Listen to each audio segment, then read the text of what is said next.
Good morning, good afternoon, good evening. Let's double check we've got some volume. Brilliant. So, how are you all doing? How are you doing? It's been a while since I've been here. I've been looking after my friend, as many of you know, and I'm really glad to share the news today that 10 days, 11 days on, and she's like a transformed woman. And that's my news really that I'm sharing today. There's a few things that I want to share, but that's the main one. Is that when you're looking after someone that you love and you have no idea how they're going to respond to a natural product that is scientifically proven to really help to transform the cells, it's like a miracle unfolding before my eyes for sure. So the product that I'm referring to is called ASEA. I'm quite happy to share the link with you. It's a product that you can't get off the shelves. It's not available in shops. It's available through individuals who are walking the talk, carrying the testimony of experiencing the product and sharing that with others. And it feels a crime not to share it. It felt a crime not to really give ASEA a go with regards to the tumour that my friend has got. She's been classed as being terminally ill, which means that the doctors and the medical profession, can't do anything for her. So she's had a dose of antibiotics, which has really helped to clear some of the toxins in her body. And as a result, she's thinking more clearly and she's getting rid of the infection. But what the ASEA has done is helped her to really push through and accelerate the process in many ways, to the point where she's referring to the actual tumour itself with the work that she was doing before, the natural work she was doing before. The tumour seemed to be just stagnant. And now there's some movement in it. It's split. It feels as though the ASEA is actually getting to the core of the root of what the problem was. And hopefully over the next at least 2 months, we're going to see a drastic change in helping to get her strength back in her legs, and also as well just getting rid of this tumour which seems to be disintegrating out of her body. So we're really excited about looking and just waiting to see what unfolds there. So I'm delighted. That's my news to share, is that if you know anybody who has been classed as being terminally ill or has been on long-term medication or is waiting for an operation, this is a lifesaver. Give it a go. That's all I invite people to do. Another friend of mine contacted me this week and she's been diagnosed as well with having bowel disease. And these are some of the medical professions terminologies that we're not able to use when we're bringing a natural product to the table that actually is impactful. And the reason is that all the terminologies of the medical professions, we can't use those terminologies. And it's right, really, because all these terminologies stem down to one thing, or to maybe two things: stress. What happens with stress is when we are stressed, and the majority of us have experienced it in this life, this 3D life, what happens is the body's response often is inflammation. And there's a doctor, Dr. Sebi, who passed over. Yeah, questionable, really. But he was somebody who really promoted herbs as being a cure for many of the 21st century ailments that many of us can go to show up to the doctors with. And what he did is he used herbs to help to bring down inflammation in the body that often would cause mucus. So there's a lot of natural remedy people out there. The problem with natural remedies in many ways is that many of us don't recognize them because there's an inconsistency sometimes in how we take them or how it works for us. Well, luckily with this product, this product ASEA is very much native to the body. So what it does, it just mimics the original fluid that we had in our bodies as children, and it helps us to bring back our youthfulness. So then the body starts functioning itself and mimicking these good cells, so it helps to keep the illness at bay. But the biggest thing to keep the illness at bay is stress reducing. So everybody is prone to stress. Many of us don't know what stress is doing to our bodies. It's only when we reach often a certain age that we really start to feel the effects of stress. And I'm talking from experience.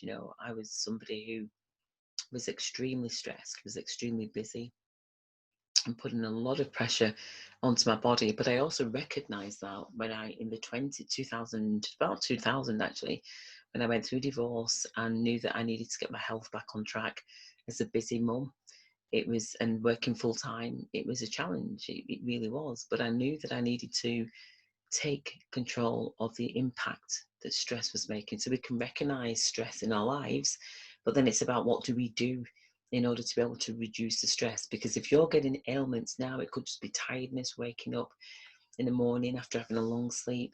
It could just be a few niggly aches and pains. It could be irritability. These are all the different signs that are telling our bodies are telling us, look, you need to check. You need to check what's going on. And so that's my journey has been about how do I help people to reduce stress? First of all, reduce my own stress. And secondly, then shine that light to share with other people how to do the same.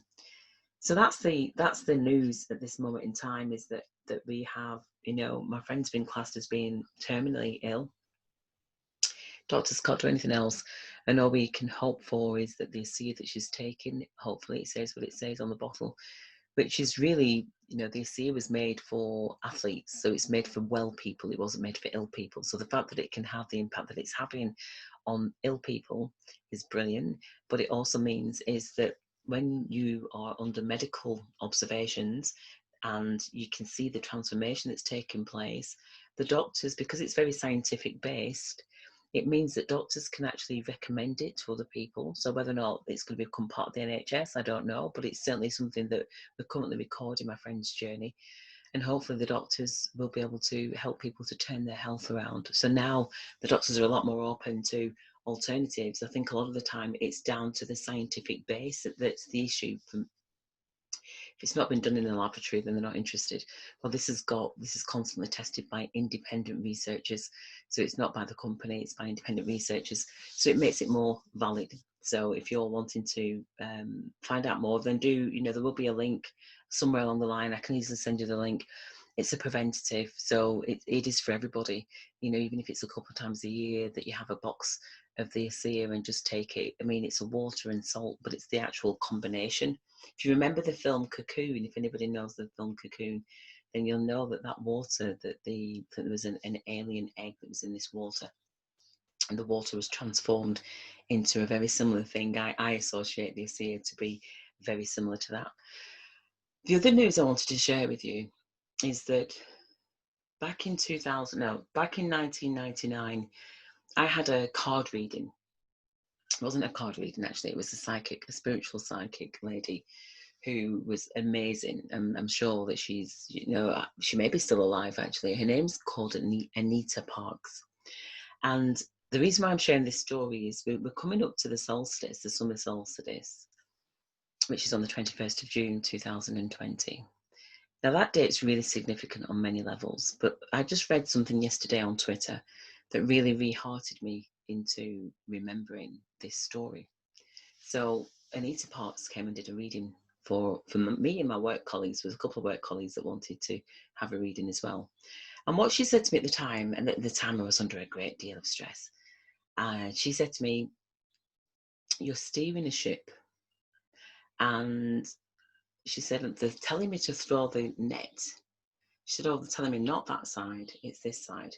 And so what Anita was doing was talking to her spirit guides, who she'd been with for all her life, that had constantly guided her in the way of being, until she would give readings for people and just ask for donations. And so she said to me about steering this ship. She said, "It's a huge ship." She said, "It's not like the Titanic."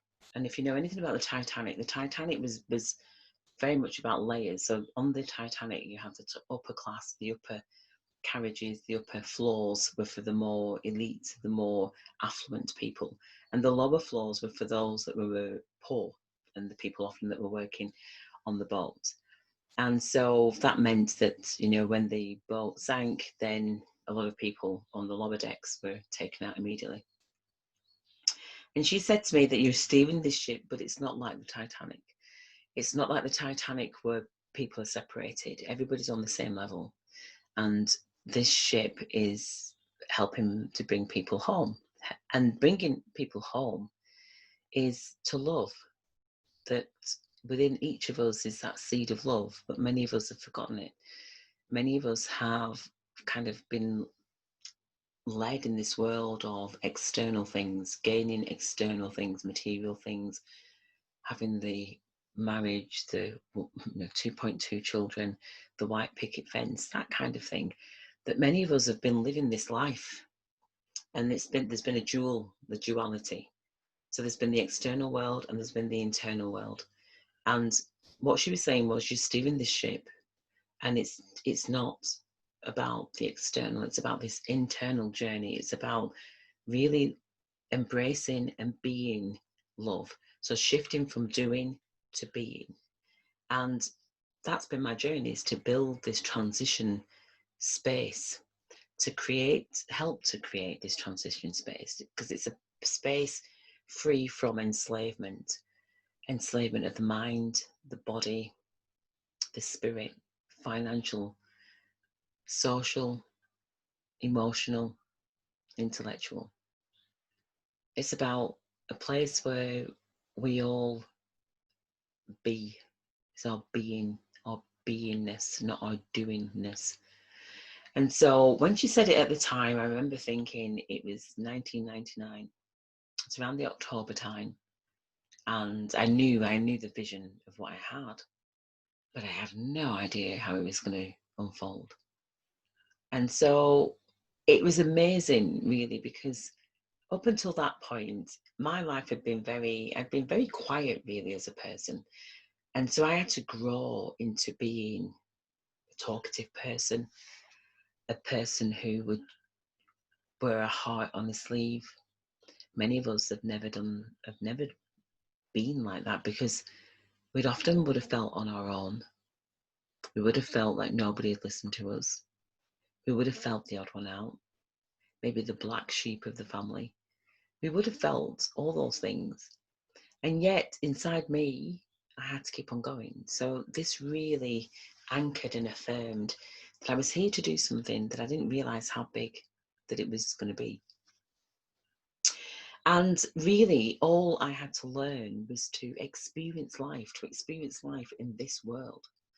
And then to cross this bridge, if you can imagine the number 8, okay, and I had to cross this bridge, had to cross over into this more being. So from doing to being.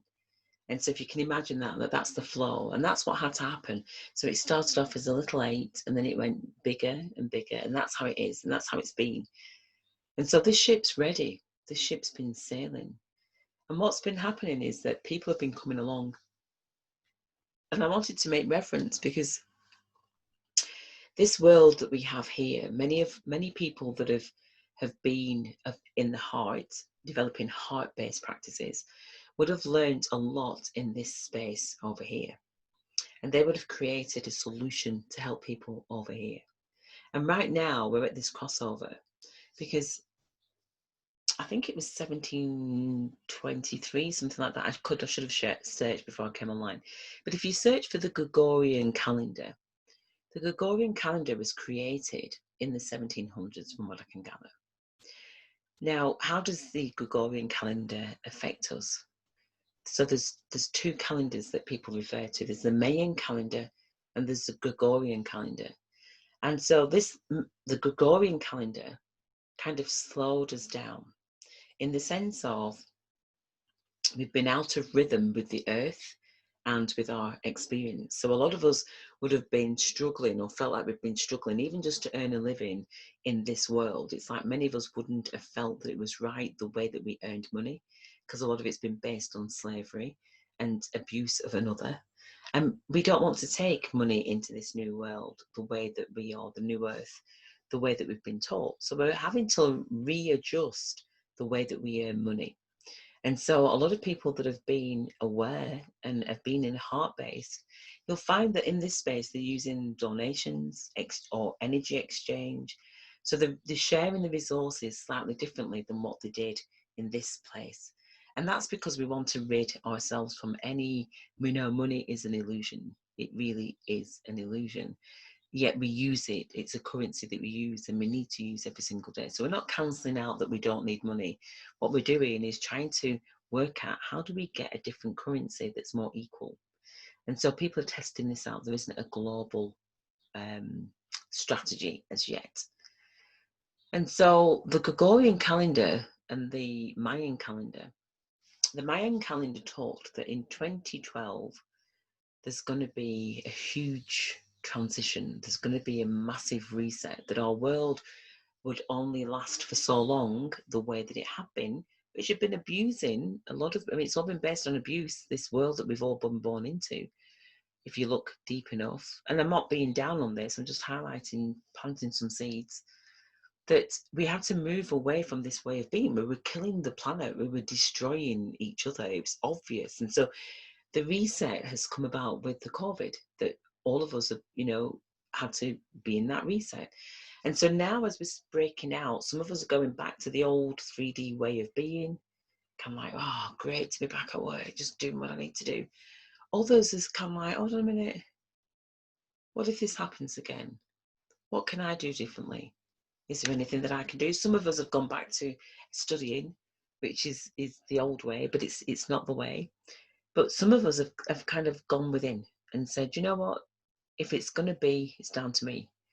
If it's going to be that my world's going to change and continue changing and really respect each other and Mother God and the earth, then we have to do something different than what we've been taught, something different from how we've been. And that's what's currently happening. So people are getting a bit stirred up because they want to do something different, but they just don't know what. So if you're watching this video and you're feeling that, or your people around you are feeling that, send them here. Send them to have a conversation. Let's sit and let's play and let's share our stories as to who we are, where we're thinking that we're going. How do we do it together? Because we're reaching for our divine feminine that's in each of us. We've been living very much in a masculine energy in times.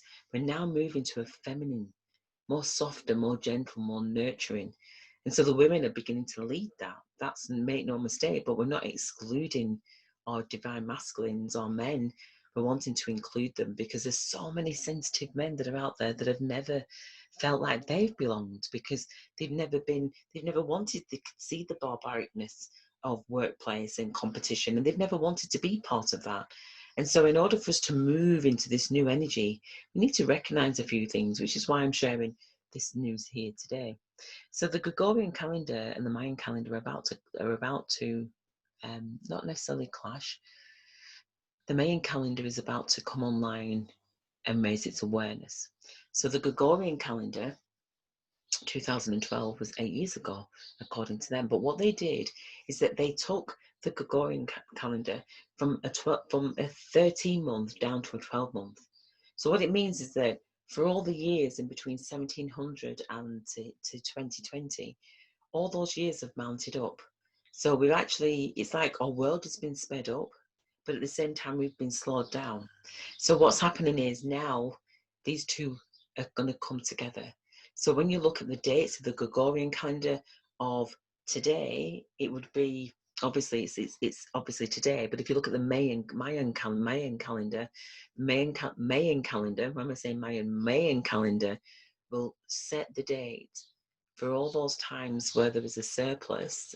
So for instance, it would have started off, so they would have taken a month off each annual year. So that means that there's an extra month. And then obviously the second year it's 2 months, 3 months, 4 months, and that's how it's gone. So now we're up to, in the Mayan calendar, we're up to 2020. We're up to, 2012, even though on our calendar it says 2020. So the 8 years that has been the gap between the 1700s and now, that 8-year gap is now. So we're actually about to approach 21st of June 2020 is actually the 21st of June 2012. So what do you want to bring into this new way of being? Because when I had the reading and I was told, let's have this before the millennium, let's have this before the turn of the century. So the turn of the century in 2020, in 2000, when I was having the reading,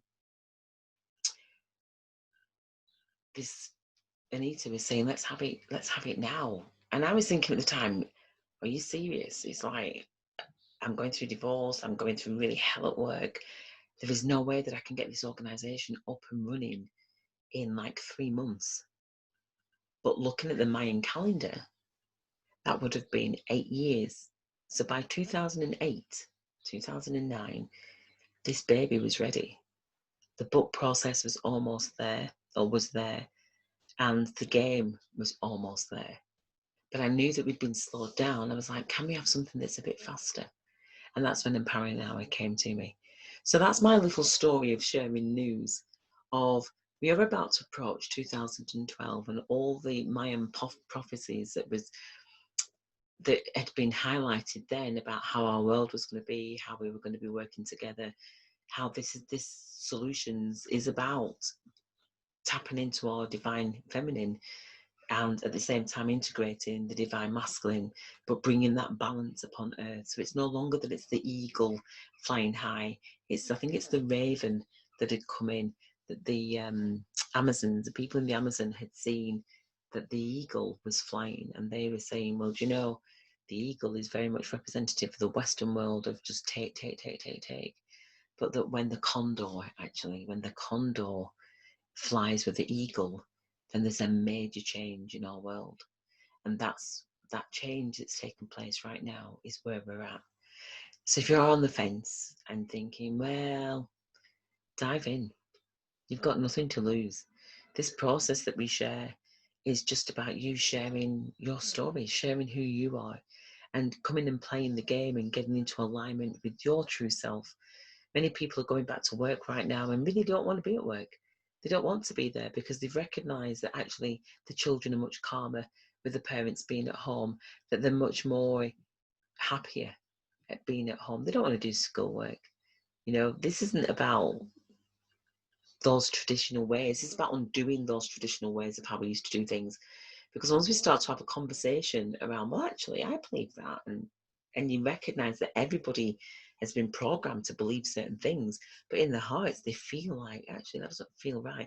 Our emotional intelligence has been squashed. And this is about how do we release our emotional intelligence. The amount of people that will sit and just cry at just connecting with themselves because they've missed themselves. They've never really engaged with the truth and the essence of who they are. And yet when we sit and talk and just offer that space to listen, it's powerful. So powerful. So that's my news for today. It's been an interesting one just sharing that because it's been a while that I've since been here, but I feel like I've been taken off planet a little bit, really, just to re-heart and reset and to bring in a new kind of energy of when you step into faith and you really step into your authentic, vulnerable self, there's an energy that comes in that supports you so fully. And that support is to help you to illuminate the best you, the best version of you. Because each of us is that conduit. And again, these are terms that's something I've kind of like tapped into more recently. But being a conduit is lighting up the planet wherever you go, even if it's through a smile, even if it's through just acknowledging somebody. You know, to be a conduit means that you're constantly working on yourself. You're a work in progress. I'm a work in progress. I completely know that. But that when I meet different people, that they come into my presence, it's amazing because it means that that person's teaching me something new. So I encourage everybody to be the change that they want to see by recognizing that your life matters. You know, make your life matter by taking action and making things to show people this is how much my life matters. This is how much I value me. That's what we're doing here. We're making your life matter. So not only do Black Lives Matter, absolutely, making your life matter is my goal, to be able to reach out to support you in this journey. And the journey is back to self, back to remembering. So the last part of today is, if you can imagine like a supermarket, you've got two doors and you walk through one door. This is our school for facilitators of change. And you walk in as a student and you walk out as a teacher. But in a way, that's not quite accurate because you are the teacher. You are the teacher of your life. But what we're asking, inviting you to do, is to take that hand of vulnerability, which is classed as being the student that's coming in to be open, to listen, and to be, and to talk, and to share their story. And that's what we do. You walk in as a student, and you walk out as a teacher. And you keep on doing that circle all the time. You take people through a studentship, you mentor them through that, and then you become the teacher, and you just keep on supporting people to become the teacher, but also as well to become the student. And all the things that we did in our 3D world, all the things that we did as healers. So if you're a healer, if you're a card reader, if you're a Reiki, if you are energy healing, sound healing, if you're card readers, tarot readers, angel workers, whatever, counselors, coaching, mentoring, all those soft skills that we have labelled, this is who we are. And what we're doing is we're going through a process to help us to decloak our spirit from the label of doing. We decloak. We become a facilitator, because that's what we're doing. We're facilitating through clearing our vessel, clearing our this conduit, being a conduit to bring in light energies, to anchor them, and then to blast them out with our hearts as well. And so we don't need the labels where we're going. What we're doing is decloaking ourselves from those labels and transferring them to new skills, new empowering skills, not just for you, but for every student that you meet. And that's where we're at. If you want to be part of a pioneering change that is not of the ego, but is of the heart, then I invite you. I invite you to come and share with us. It's a very simple process, but it's one that it's tough love to help to remind you of who you really are. Because we've had so many filters that have stopped us from fully seeing our truth. Right now, the energies that we're talking about, the 21st of June is going to be a massive one. It's about clearing our energies from any stagnant energies that have stopped us from connecting to our truth. That truth is love. That truth is our Christ consciousness that lays within, but it needs to be reignited. And that's what we're here to do, is to reignite the true sense of love in each person. And thank you so much for listening. I actually feel like there was a lot going through there. I hope you felt the chords that have been coming through. And I invite you to make your life matter. I look forward to seeing you. Reach out to me. Bye-bye for now.